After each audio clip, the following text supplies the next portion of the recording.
Good evening, everyone. Welcome to Chai Pe Charcha Session 3.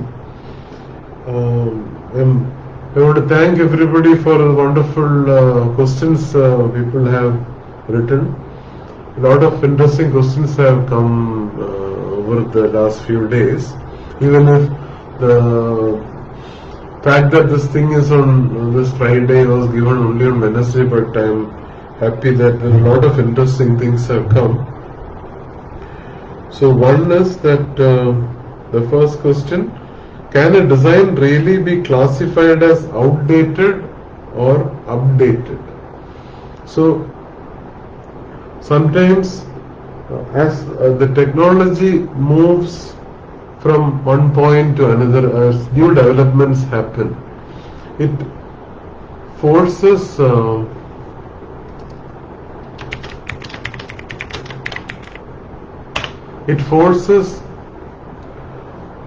everybody to react to that, and design also has to react to that. And a lot of socio-economic, technological changes, and sometimes the mindset of the people will change, and we have to respond to that. For example, there was a signage made in the 30s or 40s where it says drive slowly, but the image is of a person riding a horse, because that time the concept of a vehicle like a car was not there. So that was the concept. So as the technology changes and as we move in the timeline, things will change, and design has to respond to that. And the way we communicate through online media also has changed.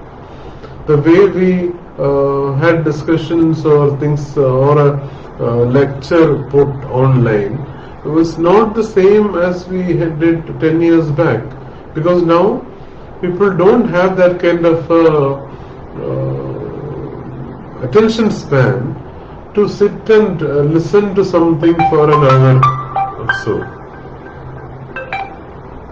So this is a serious issue which everybody faces, that design sometimes get outdated and sometimes it get updated. So recently you might have seen that when two organizations merge together, it becomes you need to have a new brand identity. And if you look at IBM symbol, the logo, it is made out of parallel lines, which that time when it was designed represented the refreshing line, the lines of a CRT screen. Now CRT screens don't exist, so the technology has become redundant. So that kind of that symbol or that logo doesn't make sense as of today. So a lot of this kind of things happen, and we need to work out on the change in the things which is happening around us. Another next question is that I am a silent admirer of your work. You have done some extremely great work in your career, and I am also a great fan of your cartoons which you used to show when we were kids. Good luck for your future quest. Now my question is, what an attractive design, website, poster or ads, when does this happen? Is it that when all elements are placed at the right place, or is it some kind of magic which all design professionals have? So first of all, I want to thank such kind words about my work, and the question is, what is an attractive design, website, poster or ads? So according to me, a good design is the one which meets the requirement of a problem we are trying to solve. And attractiveness, of course, it has to be visually appealing and attractive. It has to be a good combination of functionality and being attractive. So that is why I have explained before also that most beautiful pen which doesn't write well is not a good design. And a good design many times a good design should not be so loud that it will remain in the mind of a user for a long time. The famous typographer Adrian Frutiger has once said that after dinner, if you remember the shape of the spoon for the soup, then it has to be a wrong design. So both the extremes you have to be careful that when you design a newspaper,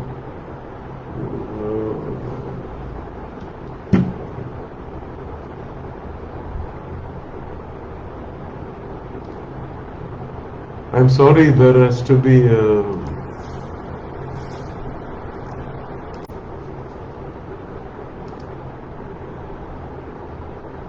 good evening. Sorry for the interruption in between. So, a website poster or ads, how do you make it attractive? So, first is the designer has to understand what is the functionality of the final product and why are we doing this. So, designer generally we don't do things. Our aim is not to make things only attractive, but to improve the functionality and to meet a requirement or solve a problem. So we are creative, as a creative problem solver, we have to contribute to that also. Is it that then all elements are placed at the right place, or is it some kind of magic which all design professionals have? Placing elements at the right place is just one part of the job. So it depends on what kind of work. So if you are saying website, so how do you establish hierarchy? How do you distribute the elements and what kind of elements are there and how effectively you have placed it is one of the most important aspects of how effective a design can be. When a user is, when somebody is using your website, have you put the right buttons at the right place? Have you given the right information in the correct way without confusing the reader? And does it follow the instinct of the reader, how the eye moves and what are the key elements reader wants in a website? Or if it is a poster, for example, or you have mentioned advertising. So there are some ads where at the end of it you really feel like buying the product, even if the product is not needed or you don't want it or you don't have the money to buy it. So that is a success of advertising or a website. So there are some shopping websites where it is so difficult to find out the correct price or to add to cart or things like that. So how effective your website design is that how a user can make use of the information you have given and how comfortably the user can use it. So I don't think there is any magic which all design professionals have. There is a method and there is a way to evaluate it also. Design, it is not an accidental thing, it is all planned, and every design decision we take has to be supported by logic and reasoning. So unlike in art, in design we can't say that okay, I tried this many things but this one I liked it and I used it. Most of the times we follow a logic and there has to be a reason behind taking that decision. Can you give a brief on IDC courses and masters in design? So IDC website has given all the information needed. We have Master of Design in 5 different streams. One is communication design, another is industrial design, then animation and film design, and there is one in interaction design, and mobility and vehicle design. So roughly we take 65 to 70 students combined in all these 5 streams. And if you want to know more about all those courses, I think course curriculum and all the details are already given in the IDC website. What inspired you? So I have mentioned in the earlier Chai Pe Charcha also that there are several factors. Sometimes you come across a great designer, and sometimes you see a lot of good designs around you. And so before I started learning design formally, that before I joined MS University Baroda as a student, I was fascinated by this letra set and a lot of beautiful fonts in it, especially Universe. So, and I wanted to be a typographer and a publication designer. And when I came to IDC to study, I had a great legendary Professor R.K. Joshi who was teaching us. So all these factors, all inspiration from all of them and the kind of work they do, all this inspires you to pursue a career in that. And what inspired you to become a teacher?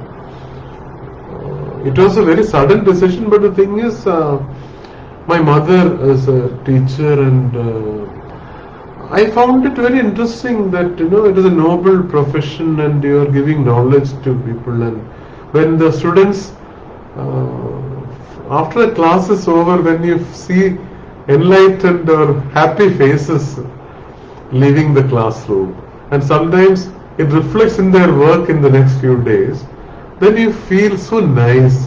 There is no award which can come anywhere near that. That is a reward, I think. The best thing for a teacher is that. Once I was taking a class on calligraphy, and I gave some exercise for them to do, and I told them that you can take 3 days, and then this particular date. All the assignments I give a specific date. That date you have to submit. And the next day morning when I came to the class, nobody had gone home. Everyone they were all working at night, and that entire place was full of calligraphy done by the students, all over the walls. And you can't walk, entire floor full of sheets of paper with calligraphy, all kind of colors and different languages and different scripts and different tools they have tried out. They were so charged up to finish off that assignment. I think that feeling, it's very beyond words. How do you express that feeling? So I think that is what drives a teacher to move forward. So there is a question: what inspired you to become a designer? What inspired you to become a teacher? What is your most favorite calligraphy tool? I have mentioned this in the blog also, but I tried a lot of calligraphy tools, right from the brush to flat brush and steel nib, especially brush pen. Ever since the lockdown started, I am trying out all kind of tools available, including Tayasui app and the iPad. But nowadays, I like the traditional pen.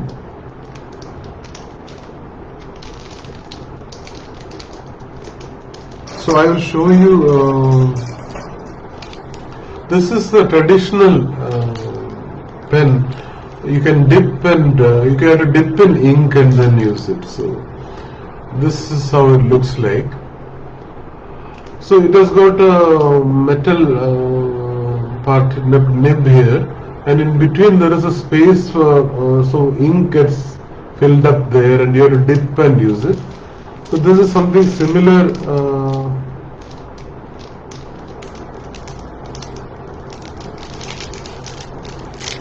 So this is something I bought from Amazon, and this is also a flat. This is a steel nib, and it has got a 90-degree cut. Both of them have 90-degree cuts. So this can be used for Roman letter, English language, and If you look at this one, you will see the difference between the two cut. So this is the one, this is used for English language Roman lettering, and this one is cut at 45 degrees. You can see the way it is cut. So this is used for Devanagari lettering, because Devanagari lettering needs a 45 degree cut. And if you look carefully, you will see this gap between the two metal plates, where when you dip an ink bottle, ink fills into that. So after trying out a lot of tools, I prefer to use this one. So this is my most favorite tool. Most of the, if you look at my Instagram handle, you will see most of the work is done by this. Otherwise, I prefer, I am in love with this Pilot Parallel pen. It is a wonderful calligraphic pen. It has got two metal plates used as a nib, and the advantage of this one is that they have done a lot of research and Japanese engineering, and they have done a lot of studies on what calligraphers want in a pen. So this one, it gives that 5% extra ink flow when you write, and this nib gives a very good grip on the paper. And the Pilot cartridges, the quality of ink is fabulous. So I used to do a lot of work with this Pilot Parallel pen, but somehow my first choice is this wooden pen with the steel nib. Only thing is that this you will have to keep on dipping in ink to write. The other one, ink is already filled in. I talked to many calligraphers. Many of them feel that even though Pilot Parallel pen is a wonderful device, instrument, but psychologically you feel when you use a wooden handle and the steel nib and dip it in ink and write, there is a special feeling. I don't know why it is so. What is your suggestion for isometric forms with experimental typography in logo design and brand identity? It is a wonderful idea. A lot of people have tried it out, isometric forms with experimental typography. There are very interesting fonts also which have isometric forms. I also used to do a lot of isometric forms when I was working in the area of information graphics. So I really feel, according to the context, you should try out. We cannot give any blanket answer on the isometric forms or three-dimensional typography when it comes to logo design and brand identity. If it is for a builder, maybe you will. It will be nice to do that.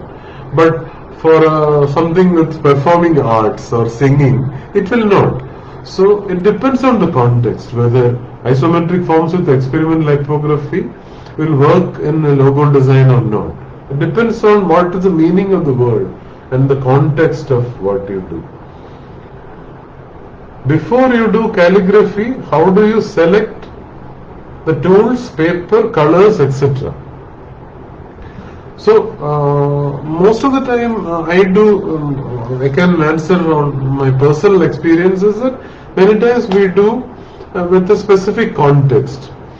For example, Diwali or somebody's birthday or anniversary things. Recently I did a lot of experiments for Onam festival. So I think about what am I going to write? What is the meaning of those words? Meaning is very important for me. And then I start wondering, then to create that festival feeling. And to, Onam is very much connected to Attapu. It is a rangoli made out of flowers. And boat race and Mahabali and, good food and harvest. So then I did one with bright colors, green, foliage green and orange and bright yellow and all that. So only after reading the words that I want to write, and the kind of context and what kind of mood I have to create, I decide on the colors, the tools, and what kind of surfaces, what kind of paper to use. So many times I do a combination of brush pen calligraphy with flat nib calligraphy. So sometimes I use one word in with flat nib and another word with brush pen. I personally feel they get along very well. So in Instagram handle I have put many this kind of calligraphic work where there is one line with brush and another with flat nib. I found it very interesting. It depends on what you are writing, what is the meaning of it also.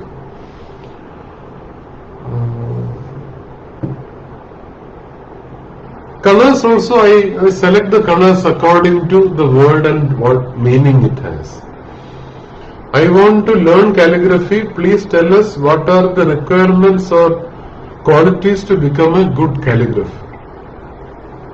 I think one of the most important thing is the ability to sketch everything around you, and letter forms have very, very interesting visual quality. So to understand that, it is very important that you should do very little bit of sketching, and you should have love and respect for letters. Because calligraphy is defined as the art of beautiful writing, and you should have that respect for content and the meaning of what we are trying to write. And to learn calligraphy, one of the very important thing is you should have patience. So when you are learning a new tool and then learning calligraphy with that tool, you have to spend hours and hours practicing. There is no shortcut to it. Recently, I was learning brush pen calligraphy. There is no shortcut. You have to sit and do 50 sketches, 50 trial runs of all the letters and keep on doing it. Then you realize that, okay, where are you getting stuck? And nowadays in YouTube and in all this thing, there are a lot of knowledge and information available that what are the mistakes calligraphers do, how to solve them.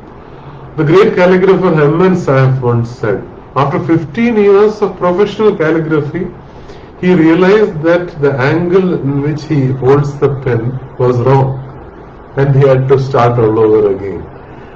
So many times you see that patience is very important. When I was a student, Professor R.K. Joshi once showed one slide.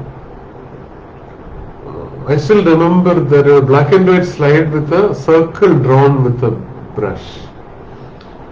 And the caption said it is done after 1 year of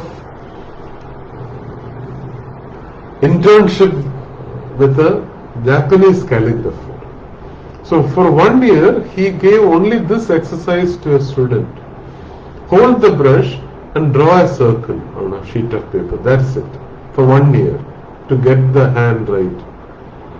So that is a kind of rigor and the kind of patience you should have. When I was a student with one particular tool, the English letter A, the lowercase a, I was not getting right at all. I still remember my teacher telling me, go and do 50, 100 of them every day and bring.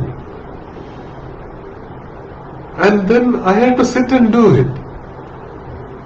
And I remember one professor of mine in Baroda made all of us write 8-point type with brush. And we had to just look at a printout and then recreate it with a brush in 8-point size. And I got the most difficult font called Optima. And this prof will look at the final product with a lens and tell me, hey, this G is different, go and redo again. But all this improves your ability to draw, your observation skills and your sensitivity to form. Is that what you think about developing multilingual font? And your suggestion for who trying to create multilingual fonts and type?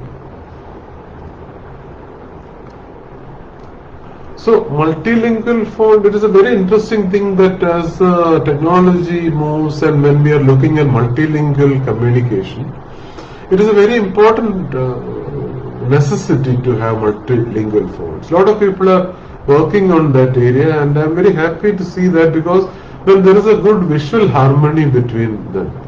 Your suggestion for those who are trying to create multilingual fonts. So one good thing is, if you can have a multilingual font which has got a good visual harmony, then it will be very useful to designers who make use of it. So, for example, Ektype has done very interesting work in multilingual fonts, and if you select a Malayalam font and a Gujarati font and a Devanagari font, all three of them will go very well, get along very well within the same unit. That is because the visual grammar is same in all of them. So it is a very interesting concept. I think whenever you do multilingual fonts, if there can be a visual harmony, then it will be very, very valuable for designers as well as the entire community at large.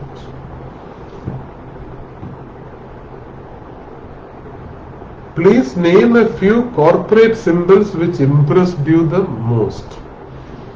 There are so many of them, but I have a special liking toward the State Bank of India symbol designed by Mr. Shekhar Kamath, and the Hindustan Petroleum designed by Sudarshan Dheer, and Punjab National Bank designed by Professor R.K. Joshi, and Namaskar logo mastered designed by R.K. Joshi.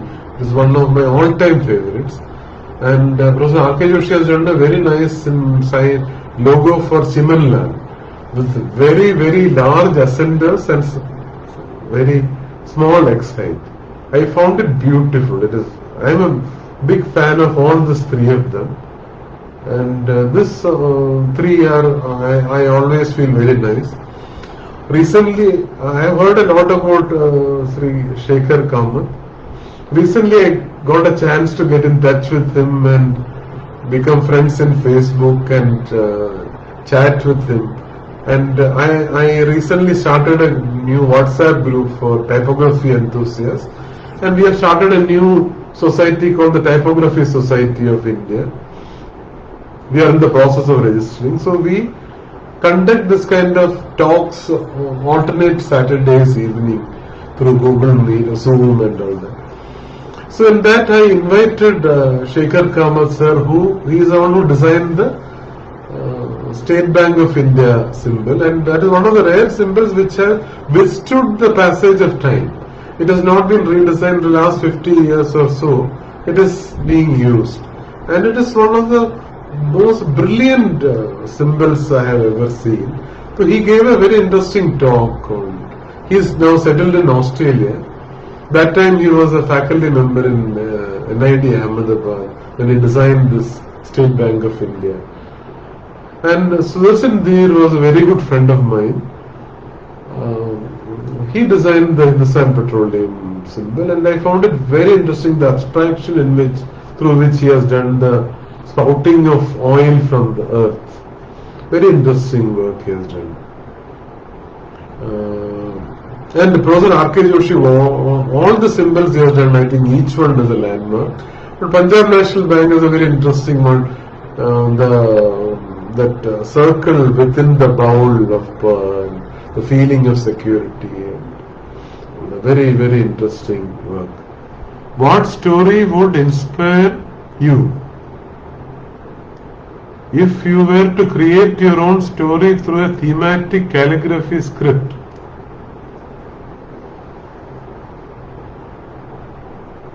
it depends. See, I will not put some preferences like that. Whatever story is there, if you want to create through thematic calligraphy, I think a designer should be able to come up with a solution, come up with a good calligraphic expression, whatever be the story. On a personal level, something spiritual or something inspiring or motivational. is a story which I will prefer, or a philosophical one, or a famous quote or something like that. I would like to create my story through a thematic calligraphy script.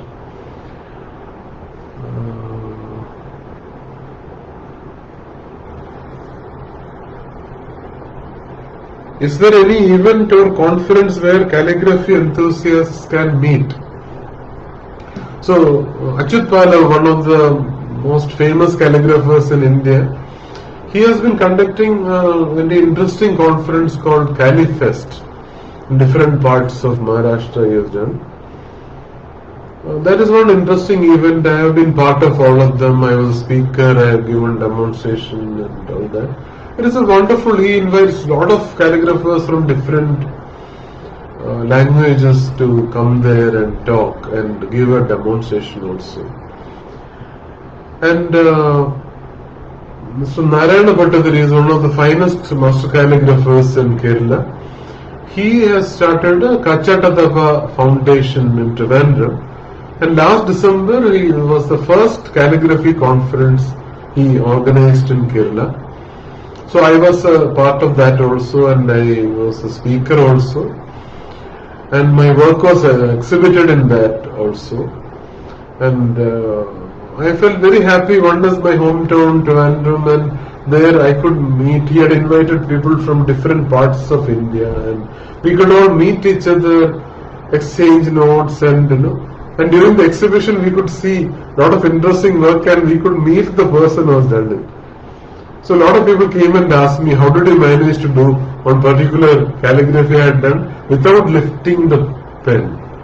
So many, I still remember many calligraphers come and ask, it looks like, is it that you have not lifted the pen till you finish that stroke? I said yes. So many people asked me, so then I told them the secret that it was done by a brush pen, and it was done in a very small size, maybe 6 inches by 6 inches, and then we blew it up. So a lot of people found it very interesting. How did you manage without lifting the pen? Then I explained the sequence, the way I did that, I improvised. It was Sri written in Malayalam and with a long swash. There it was a very interesting experience that a lot of calligraphers could meet each other, and we could attend each other's workshops and all that. So it was an interesting event. And I am also going to have one event in IDC next year. Most probably it will be August, September it was supposed to be done in this October. Because of lockdown we postponed it. So it will be called Sulekhan 2021. This will be conducted in IIT campus. And we will be having a lot of collaborations. We are looking forward to collaborations with many organizations. This is not only one calligraphy workshop and a demonstration of talks. It will also have research papers on calligraphy, which will be peer reviewed and selected, and it will be presented. So we are planning it. Most probably it will happen in September in IIT campus.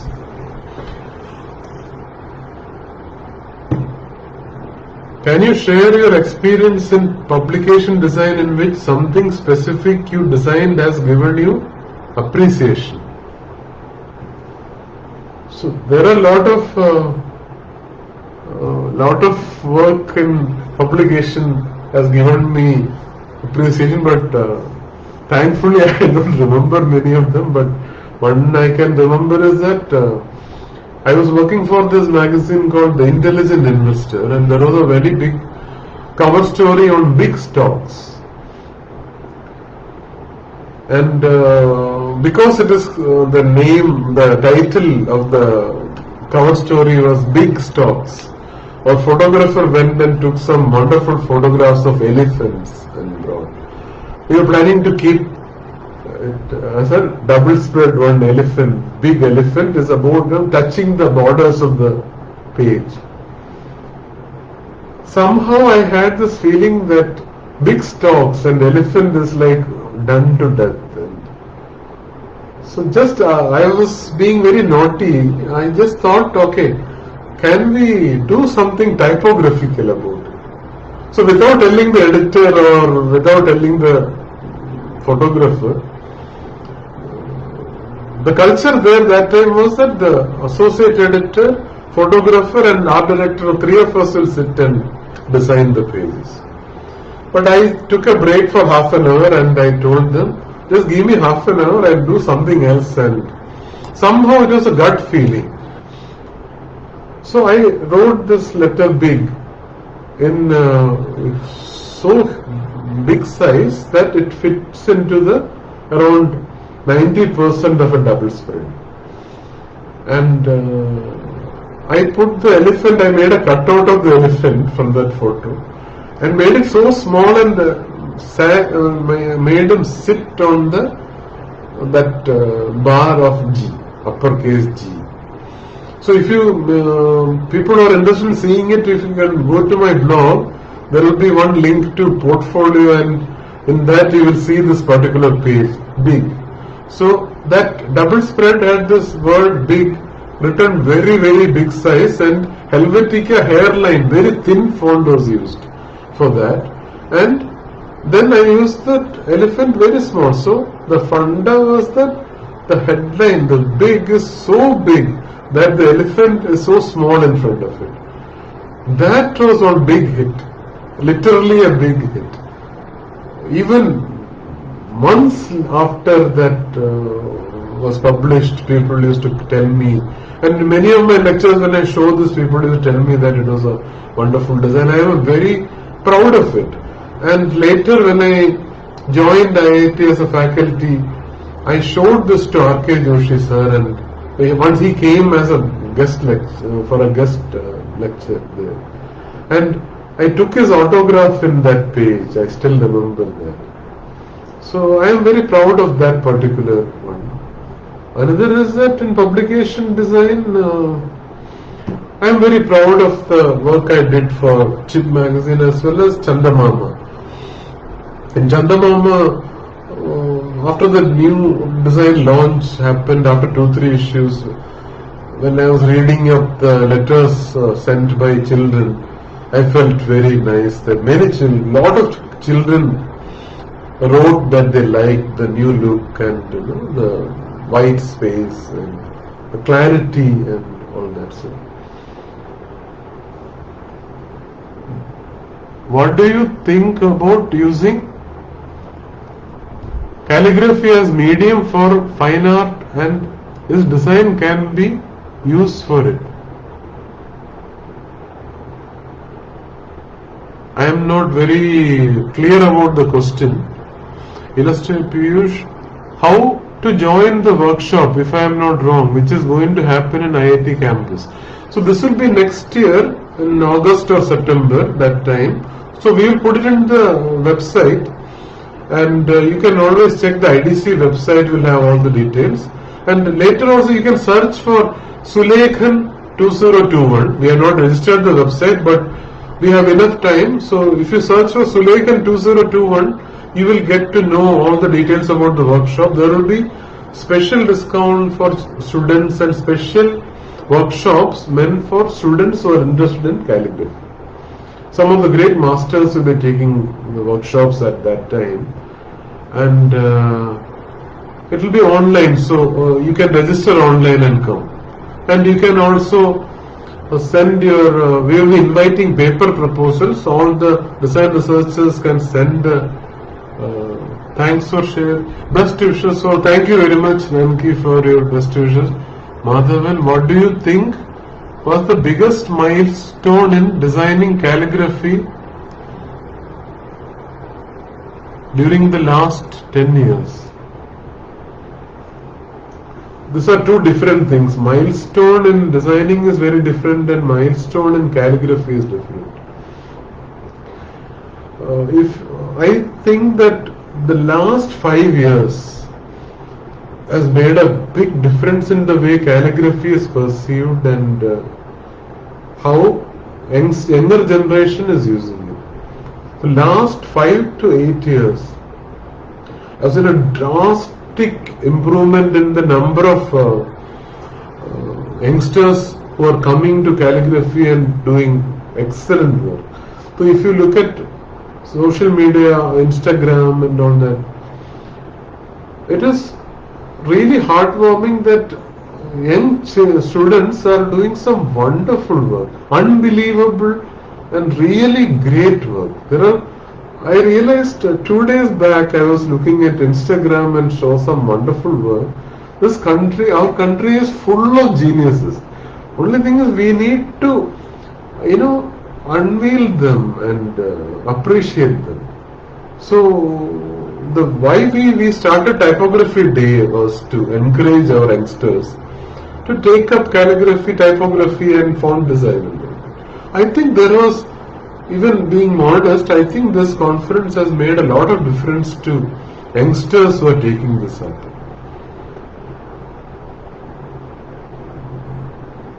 The last 10 years, I think one important thing is the opening up of the social media, and suddenly a lot of work done in calligraphy is being floating around, and a lot of youngsters are coming into it. And last 10 years, the major difference is that design schools have changed. There is a big shift in their focus from English language typography to Indian language typography. When I was a student in IDC in 1992, IDC probably was one of the very, very few design institutes in India which promoted Indian language typography and Indian language calligraphy. There are a lot of design schools where only English language typography was taught. So I think last 10 years, one of the biggest differences, lot of design schools now are encouraging students to work on Indian language typography. India is only one country where we have 22 official languages and 13 scripts. So we are looking at multilingual communication.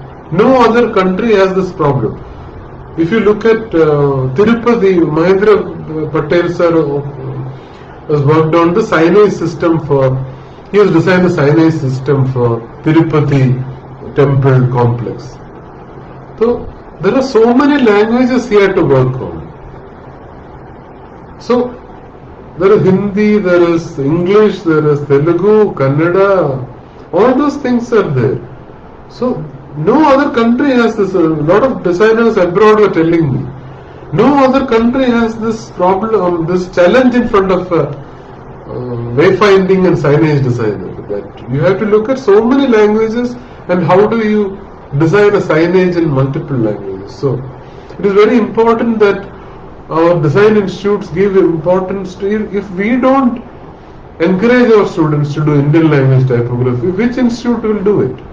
So I think IDC and NID has played a very important role in design education, where a lot of design educators are now inspiring students to take up Indian language, font design, calligraphy, typography, all these things.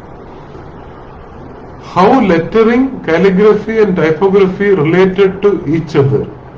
I do lots of things on paper, but I suck at digitizing it using pen tool in Illustrator. So all these three are in a way we are doing this process of translating or giving a visual form to letters. So hand lettering is there, and calligraphy is there, and typography is where we use fonts. How they are related to each other is one, we are all trying to communicate using letter forms. So letter form or the alphabet is a common factor, and the language, we have to follow the certain systems of the language. We have to subscribe, all three of us subscribe to common set of rules laid down by a language. So these are the most important, these are the points where we are related to each other. I do lots of things on paper, but you face a problem in digitizing it using pen tool and Illustrator. That is something which you will learn with experience, that after you scan the image or after take a photograph of the image and take it into Illustrator, one thing is that when you use a pen tool, try to minimize the anchor points. Hold and drag as much as you can, so you minimize the anchor points. And once you get the hang of the Bezier handles and the angles of this Bezier handles, you will learn how to do it very, very smooth way.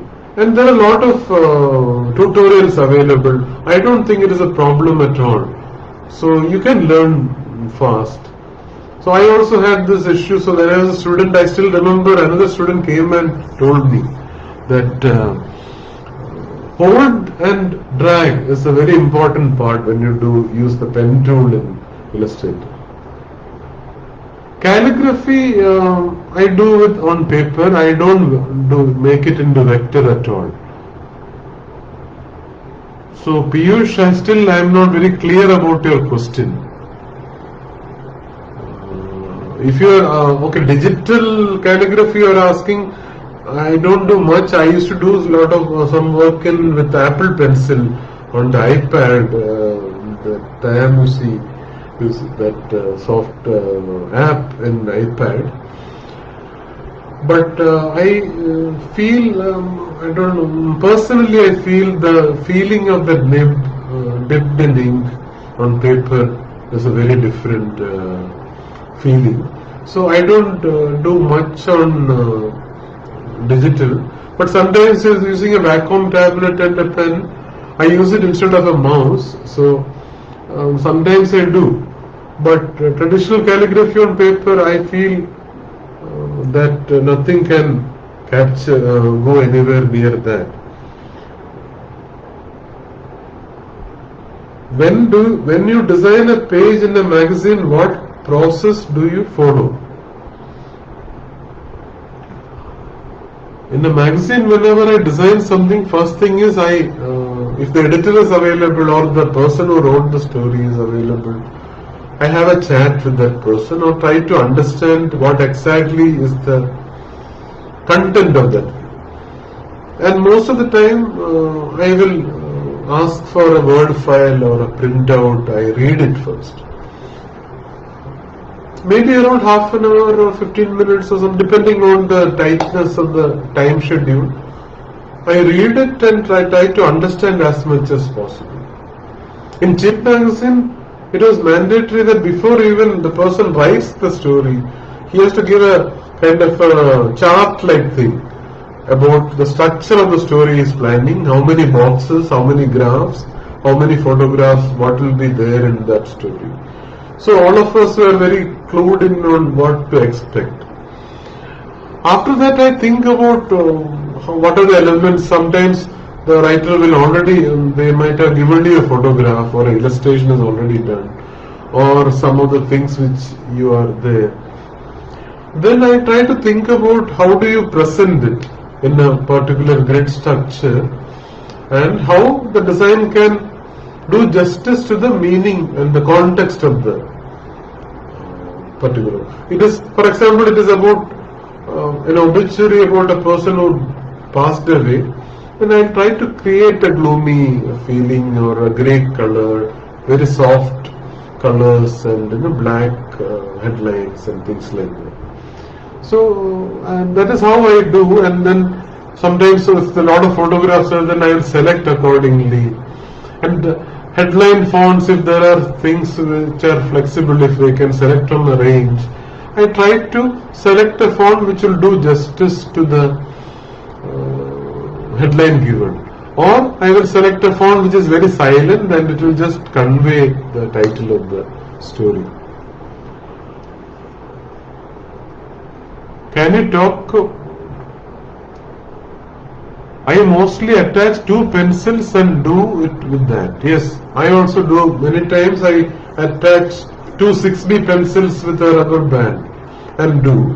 And that is a wonderful way of doing calligraphy, because you get to know how this parallel lines work and you get a very good flow with these pencils, because pencil moves on paper very fast. And so it is I also enjoy a lot when you attach two pencils and do it with that.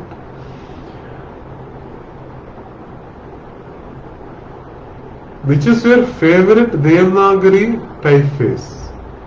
So I like Yogesh and Nataraj. Nataraj font I really loved that font. Yogesh also I liked, and Ek Mukta I like a lot. And this one, Balu, is something very cute and fat and cuddly, and I like Balu also. But Nataraj is something I really like, very nice. Sorry for asking. Piyush is asking about the process of type design. Process of type design is quite a long process, because first you need to decide, you have to decide whether you're doing a body copy font or a display font, which language, what are the characteristics of the script. You have to look at the historical overview. You have to understand the anatomy of that language, that script. If you are designing one for Devanagari or one for Tamil, you have to understand the inherent grammar inside that. You need to spend a lot of time in understanding that. So when you look at process of type design, that is very important. Then it is actually a long process. Then you start working on your sketches, and you need to study what are the text faces available. If there are any problems in that, what are the problems? How do you solve them? What are the relationship between the X height and the width of the stroke? How are the joinery? So there are a lot of things you need to observe and study. Then it is very difficult. We have only 4 minutes left, so it's very difficult to explain the whole thing. But Piyush, if you can write to me, I can share this. I have a document which I share with my students on type design. I can share it with you, because in this 3 minutes it will be difficult to answer the question. I want to say sorry to all the other people who have sent so many questions, because I couldn't answer all of them, because I think Facebook Live has a limit of 1 hour. I'm sorry. I think in the next Charcha session, I will answer the remaining, or I will definitely send email reply to all those people who I didn't reply. Yeah, there are a lot of good books on type design. The one written by Emil Roeder and Gerard Unger. Gerard Unger has written a very good book, While You Are Reading. There are very good books on type design. I will share it with you. That is Sachin, my brother. So, if someone wants to explore the world of typography, from where do one start? Please read my blog. I have written a list of books which you can refer to. After that, if you can drop me a mail, I can. I'm just typing my email ID, so you can write, and then you can start off from there. But in the blog, there are a lot of interesting books I have noted down. The first book I think you should read is Stop Stealing Sheep. So that is the best way to start life in the world of typography. The door of this world, which when it is opened in front of you, when you read this book, you will never forget. You will really enjoy. After that, you will start flying. It is I think it is a most reader-friendly book written by Eric Spiekerman. Stop Stealing Sheep. It has got a lot of anecdotes and a lot of photographs and all that. So that is one book. And please read my blog. A lot of interesting book list is also given there, and I have given some list of videos also. I think it is time to stop the session now. Thank you for sending all the questions, and I want to thank all of you for attending this program. We will see next month. One of the Fridays we will have Chai Pe Charcha next session. Thank you very much.